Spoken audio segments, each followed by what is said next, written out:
Hello everyone. তো দেখতেই পাচ্ছ আমার ক্লায়েন্টের হেয়ারটা ভার্জিন হেয়ার। তো এরকম ভার্জিন হেয়ারে একটা ন্যানোপ্লাস্টিয়া হেয়ার ট্রিটমেন্ট করানো হবে। তো প্রথমে পিউরিফায়ার শ্যাম্পু দিয়ে হেয়ারটাকে খুব ভালো করে ওয়াশ করে নিয়েছি। দেখতেই পাচ্ছ প্রোডাক্টগুলো। তো এই প্রোডাক্টগুলো দিয়েই হেয়ারে ন্যানোপ্লাস্টি হেয়ার ট্রিটমেন্টটা করানো হবে। তো চলো তোমরা দেখতে থাকো।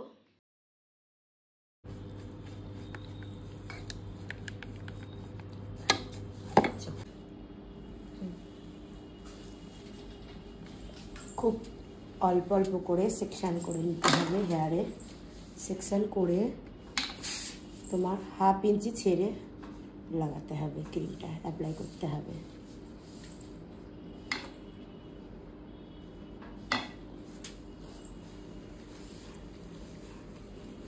খুব ভালোভাবে ক্রিমটা হেয়ারে পুরো বসিয়ে নিতে হবে, এইভাবে একদম।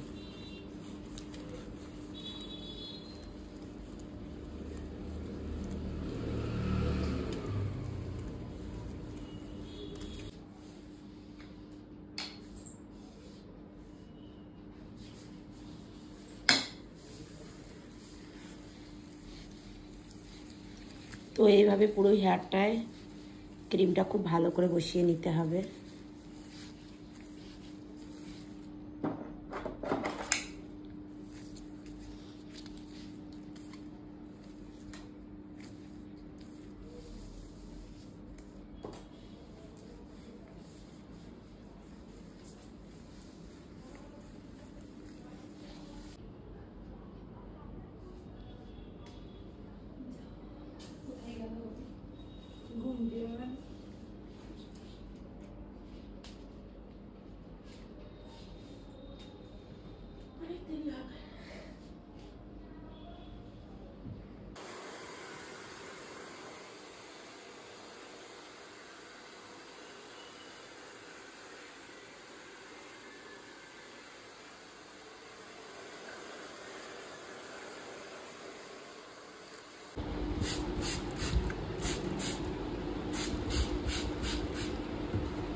তো হেয়ারে দেখো পুরো ন্যানোপ্লাস্টিয়া কমপ্লিট। তো তোমরা দেখে জানাও হেয়ারের সাইনটা কেমন হয়েছে এবং কেমন লাগছে।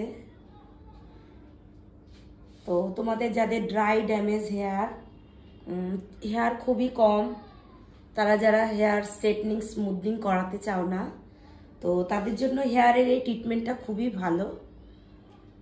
ন্যানোপ্লাস্টিয়া, বোটক্স, কেরোটিন তিনটেই আছে, তিনটেই খুব হেয়ারের জন্য ভীষণই ভালো।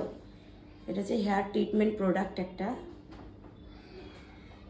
তো তোমরা যারা যারা করাতে চাও হেয়ারে ন্যানোপ্লাস্টিয়া, বোটক্স, কেরোটিন, তো তারা হেয়ারে ট্রিটমেন্টটা নিতে পারো। তো তৃষা বলো, তোমার কাছে আমার এই হেয়ারে ন্যানোপ্লাস্টিয়া করে তোমার লুকটা কেমন লাগছে সবার সঙ্গে শেয়ার করো। এটা একটা নতুন লুক লাগছে, এটা করার পরে তো ভালোই লাগছে। এটা খুশি তো তুমি? হ্যাঁ। তোমার পছন্দ হয়েছে তো? একদম একদম। তো চলো টাটা।